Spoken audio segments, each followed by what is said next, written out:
Good day, everyone. My name is Randy Stringer, and I work at the University of Adelaide Global Food Study Program in Adelaide, South Australia. And what I'd like to do today is share with you our experience in addressing some issues that are common across the world with urban sprawl and residential houses moving into agricultural land. So I'd like to share with you what we did and what we're doing right now about that. Now, my story begins about 4 years ago when the state government was pushing some new housing development into some prime agricultural land, some beautiful agricultural land aesthetically, but also great soil for growing crops.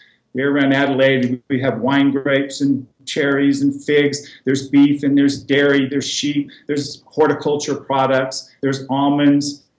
And these producers in these areas approached me and said, look, how do we compete against these houses? Are we undervaluing our agricultural landscape? Is there more value to this than just the crops we grow? So what we did was sit down and work with them to look across the planet to see the different types of farm protection legislation and regulations that were trying to stop that sprawl. And what we learned was that you could have the best agriculture protection practices in the world. You could have right to farm, you could have good zoning, tradable development rights, but no matter what you did to protect farmland, didn't mean you were going to have profitable farmers.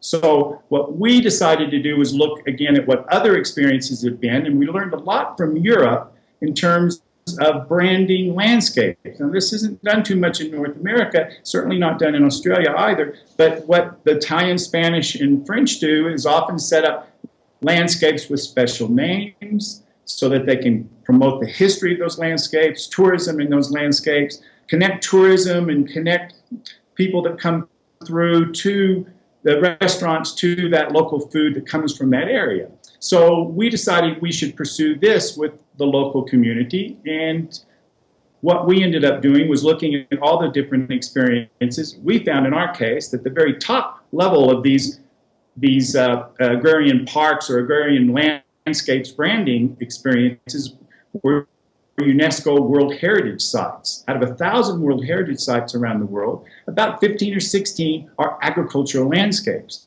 And there's 0 in the US, and there's 0 in Australia. Canada has one, Cuba has one, Mexico has one. Most of them are in Europe.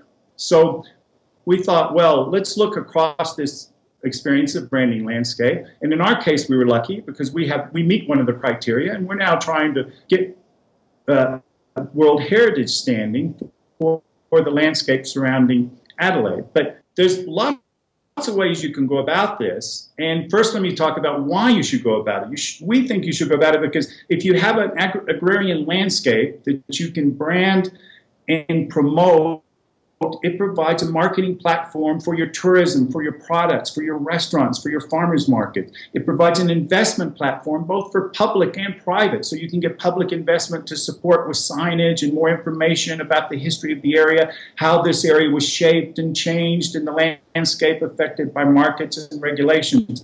It's a pro-growth strategy. You can attract more high-yielding tourists. Now, to move this idea to other areas, in North America and other places, we would suggest the lessons from our lessons is you really have to start with the producers first to get them on board so they recognize this is not new regulation. That's very important. Then you need to bring in your restaurants and your retailers and all those different actors along the chain so that they can get behind it and then start attracting some promotion from those groups, bring in local government first, then move to state government and work your way through that process. So we really think this could be an opportunity that we're missing in North America and Australia, and I certainly hope that you'll visit our webpage and learn what we're doing, and I look forward to hearing from you in the future. Thank you so much for your time.